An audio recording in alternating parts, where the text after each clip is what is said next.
Welcome to Yesudian Yoga number 16 or week 16. As usual, we're going to start with full yogi breath. We're going to inhale for a count of 8, hold for a count of 8, exhale for a count of 8. And remember, when you're exhaling, you really want to get all the way empty, but you want to take the full 8 counts for both the inhale and for the exhale. For the hold, don't do the hold by squeezing the neck. Hold by keeping the diaphragm, the lungs, everything open. So using the muscles around here, not up in here. I'm going to start with a normal inhale, then a full exhale. Then I'm going to start with the inhale again.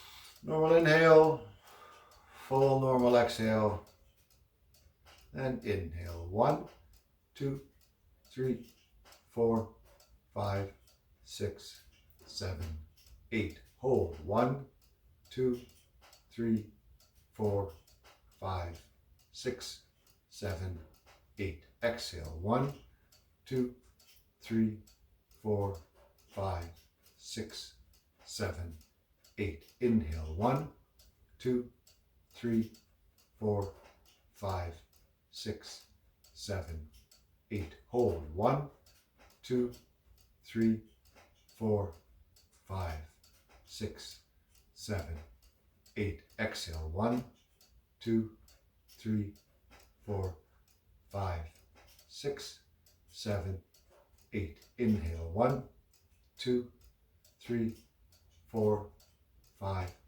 6, 7, 8. Hold. 1, 2, 3, 4, 5, 6, 7, 8. Exhale. 1, 2, 3, 4, 5, 6, 7, 8. Inhale. 1, 2, 3, 4, 5, 6, 7, 8. Hold. 1, 2, 3, 4, 5, 6, 7, 8. Exhale. 1, 2, 3, 4, 5, 6, 7, 8. Inhale. 1, 2, 3, 4, 5, 6, 7, 8. Hold. 1, 2, 3, 4, 5,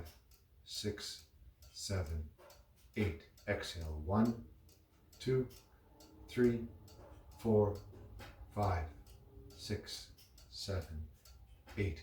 Inhale. 1, 2, 3, 4, 5, 6, 7, 8. Hold. 1, 2, 3, 4, 5, 6, 7, 8.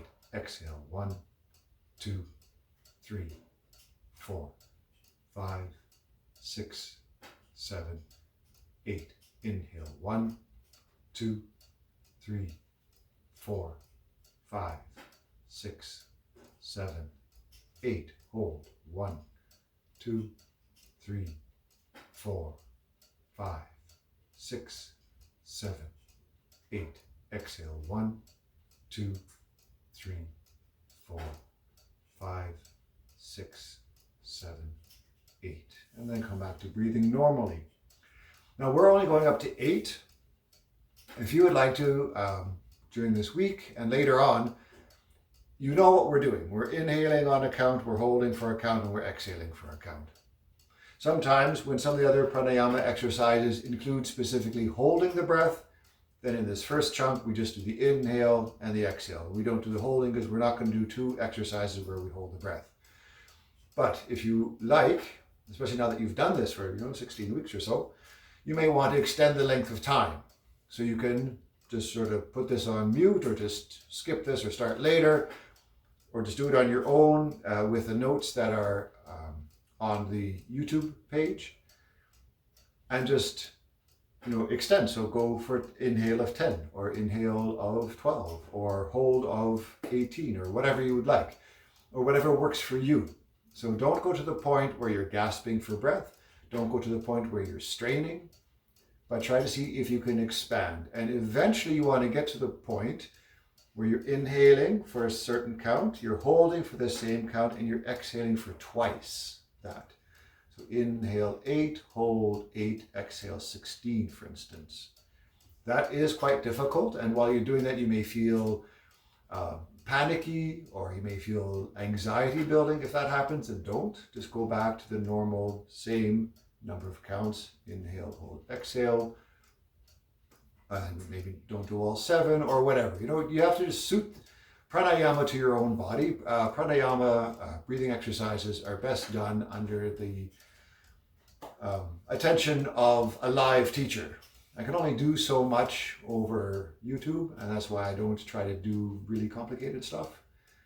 But it is very, very helpful, not only for mental health, for mental awareness, but also for body, for nerves, for rhythm, for getting connected with the parts of your life that you normally take for granted. Like, we just breathe. We don't really think about it. But sometimes when we do think about it, it helps us to realign, readjust, and take things that, take things not for granted that we normally just take for granted. Next one is going to be done standing. Okay. So now we're going to do breathing exercise where we're going to inhale and hold our breath. We're going to pull our fists back very quickly, and then slowly and with effort and force push them forward, pull them back, forward, pull them back. Total of 3 times. Then arms forward, exhale, fold down. Inhale, come up. Hold the breath while you do those exercises. Exhale, coming down. So we're going to do that. And you can follow along with me. I'm just going to straighten out my mat. There we go. Inhale, hands up. Hold your breath now.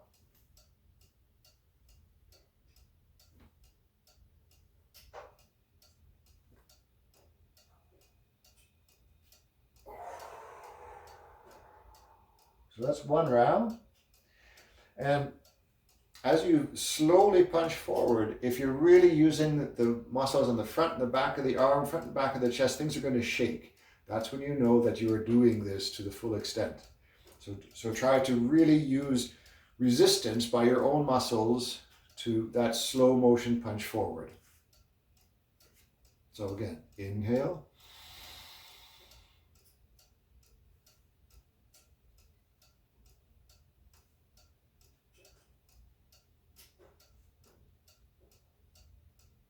Exhale. And the last one, I'm going to inhale coming up.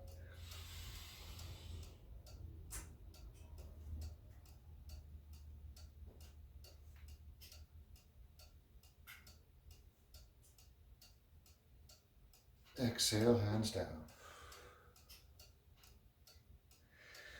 Inhale to come up. So the next one is similar in that we're going to hold our breath while we do the movements. Going to inhale, bring the hands up, palms together. And then going to do 3 circular motions backwards, 3 forwards, and then palms down. We're just going to do that twice. So inhale, palms together, and then swing your arms.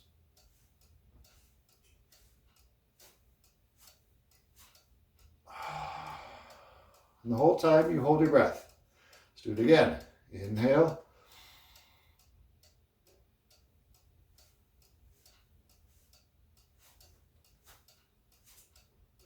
Exhale. Good. Shake things out, come back down to the floor. Now we do Simhasana, or lion pose. We've done the seated this time, we're going to do it kneeling. Hands on thighs, sit up nice and straight. With the inhale, the tip of the tongue is going to push as far back on the palate as it can. So you're going to curl the tongue back as far as it goes on the inhale and push hard. So you may make some sort of funny whistling noise, or you may be making weird shape with your lips. That's okay. But you want to strengthen the tongue. You want to pull it back, push it up against the roof of the mouth. On the exhale, you're going to tip your head forward. Maybe your chin comes to your chest, maybe it doesn't. You lift your chest slightly to bring it up closer. And at the same time, you stick your tongue out as far as it goes. Your mouth is wide open.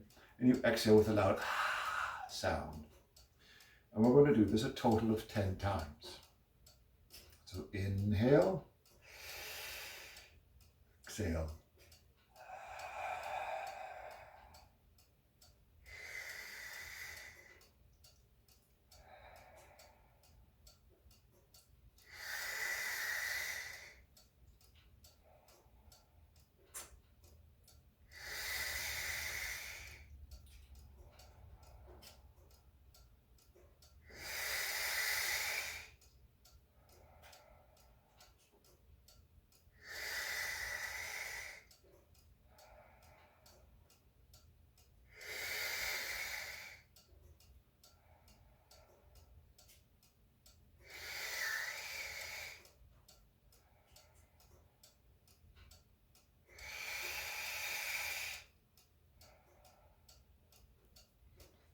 So 10 times, your mouth will be feeling very dry, but then the saliva will start to flow and everything will become nice and moist again. That's part of what we're doing here. We're not only exercising the tongue, parts of the mouth, but we're also getting the salivary glands to do their stuff, to make more saliva and keep them nice and healthy and flowing. And we do this whole set 3 times. So let's do it again for the second set of 10. Get ready, and remember, really push hard with the tongue against the roof of the mouth.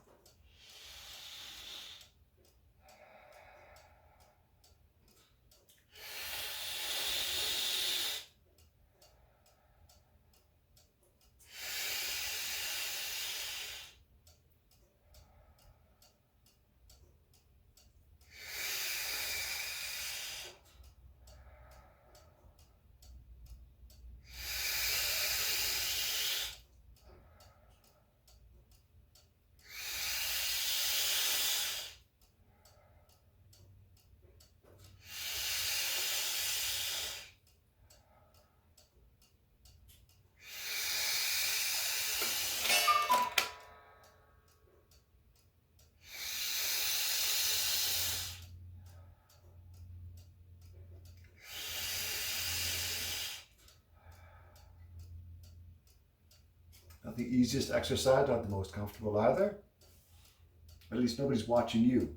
I'm being watched by people, so. And again, last time. Inhale, press the tongue against the roof of the mouth.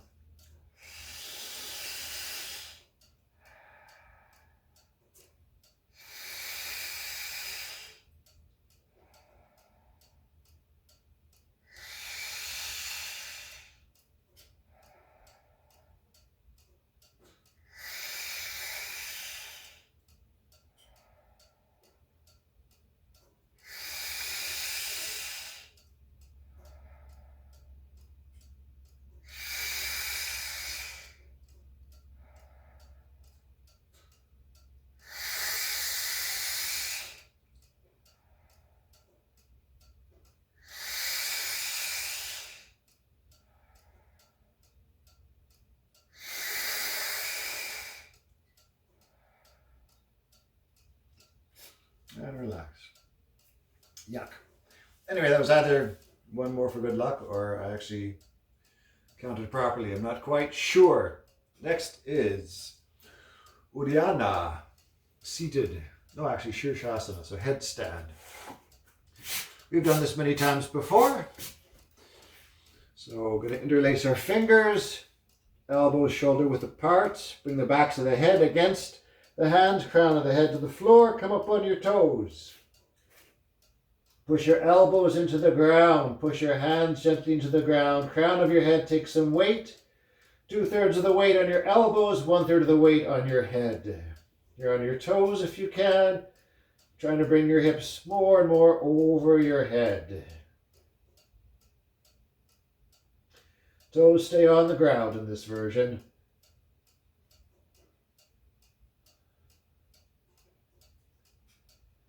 And then bring your knees down, stay down low, maybe slide to a child's pose and rest.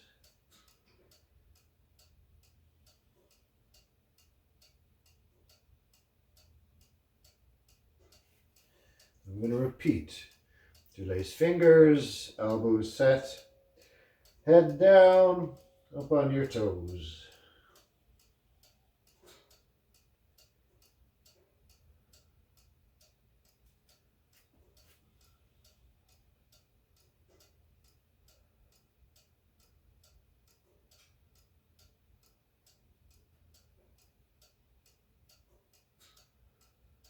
And come down. Child's pose.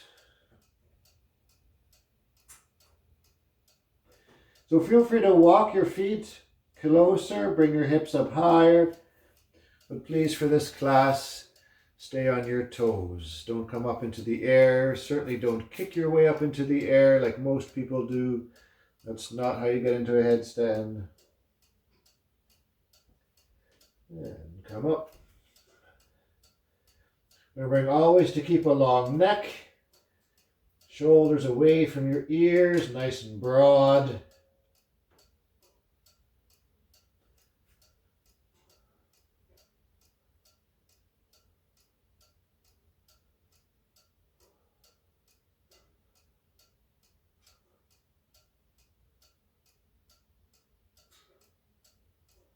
And come down. Stay in child's pose for a moment.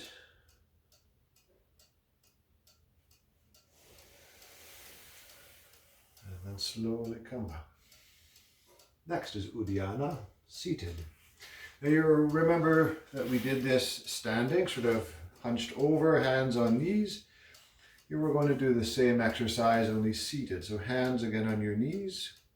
Take a deep inhale and then a full exhale. And you really have to get rid of all of the air. So your belly button's got to chase all the way through to the spine.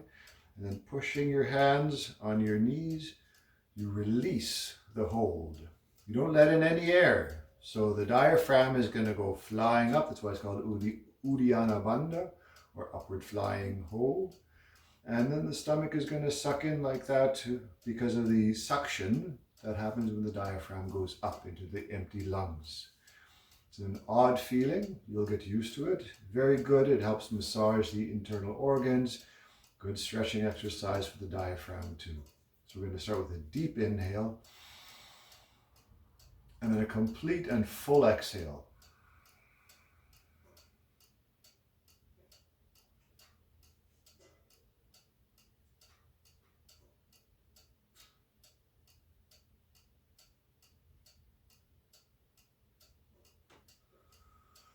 And then breathe.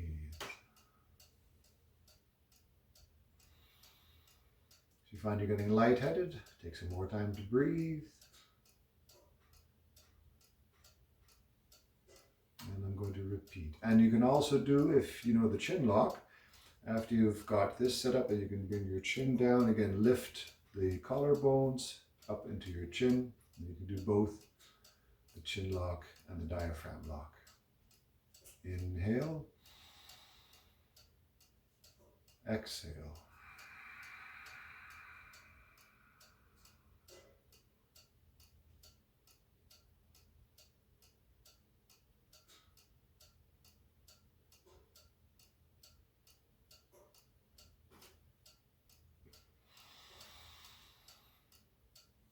And breathe normally.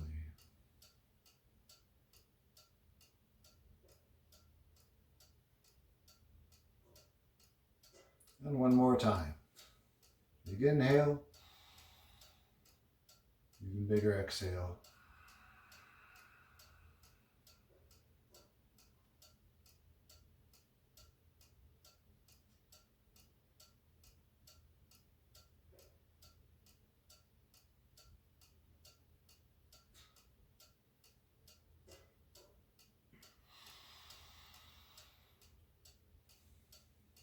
Good.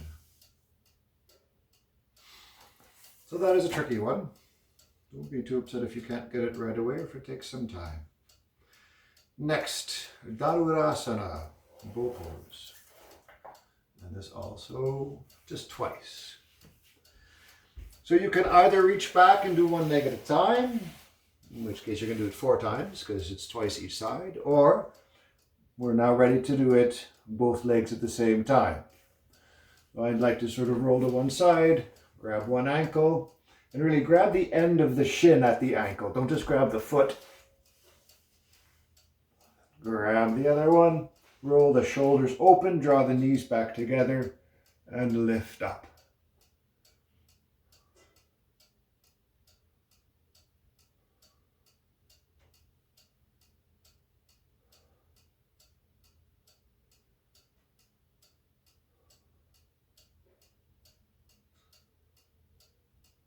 Release. Don't let anything snap to the ground. Now if you're finding that when you do two legs, your knees just sort of fly apart and you're sort of pulling yourself into splits because your thighs are very tight, then really do it one leg at a time. And I'm going to repeat. So it's easy to grab the first foot, and then it is to grab the second. Bring your knees back together and come up.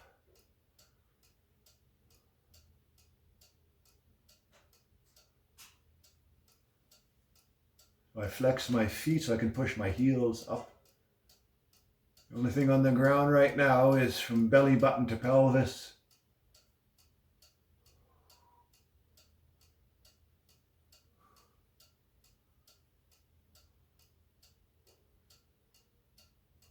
And release.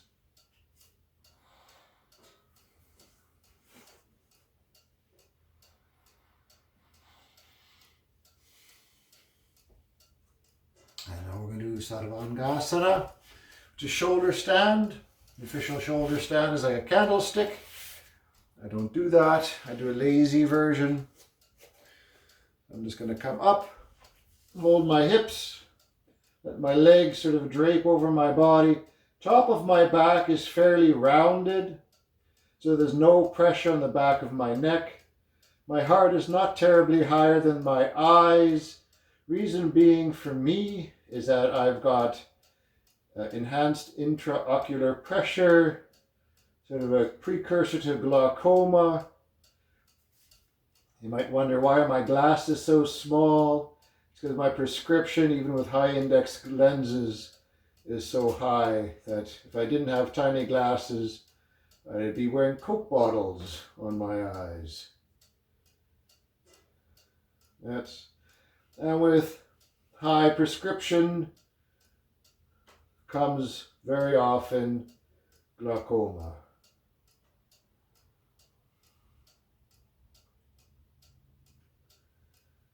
Also, the full candlestick version puts a lot of pressure on the back of the neck. Part of that is beneficial for the thyroid gland. Part of it is not so beneficial for the neck. And so I like this version, a little bit less intense for both the thyroid and the neck, but completely safe, really, for the neck.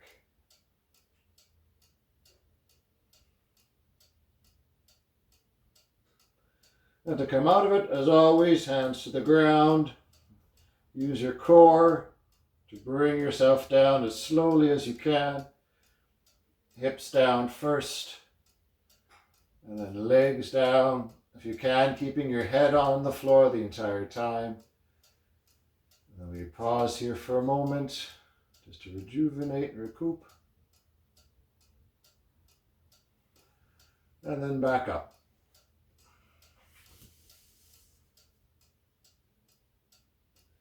Coming up should not be too much effort.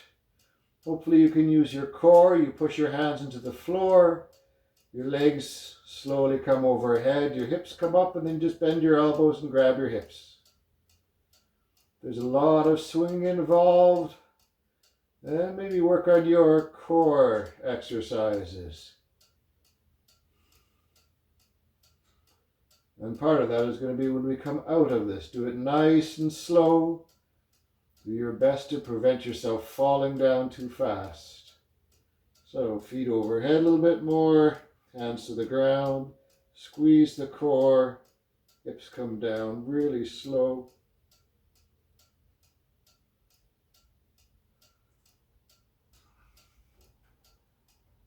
And then the legs can come down nice and slowly too. Keep your legs as straight as works. And as the legs are coming down, be careful that your lower back doesn't pop up. That's a sign that the core needs some strengthening. And then the feet come down. And we rest here for a moment before doing number 3.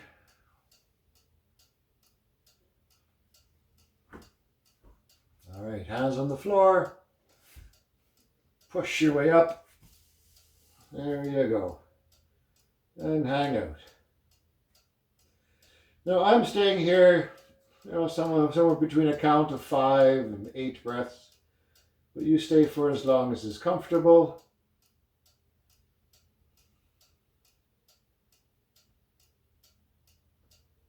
This pose and any pose that brings your feet above the heart level is great for balancing the pressure on your veins in your legs. They say it reduces the appearance of and could even cure varicose veins. That obviously depends on how many times and for how long you do such a pose.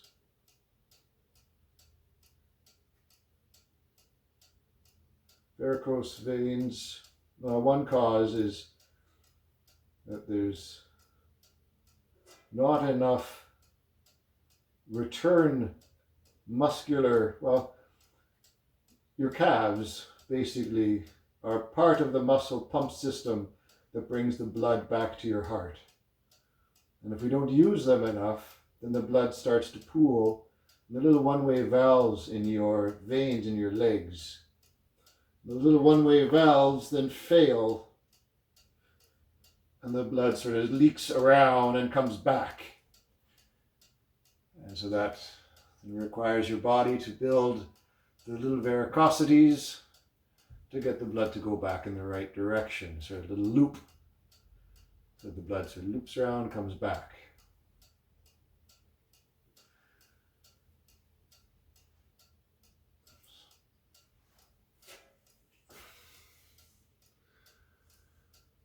So another good way to prevent or to help prevent the appearance and the severity of varicose veins is doing walking. Get those calf muscles working. All right, as usual, this is followed by 10 minutes of meditation and 10 minutes of corpse pose. And I'll let you do that on your own. And I wish you a good week. Namaste. Take care and see you next Sunday.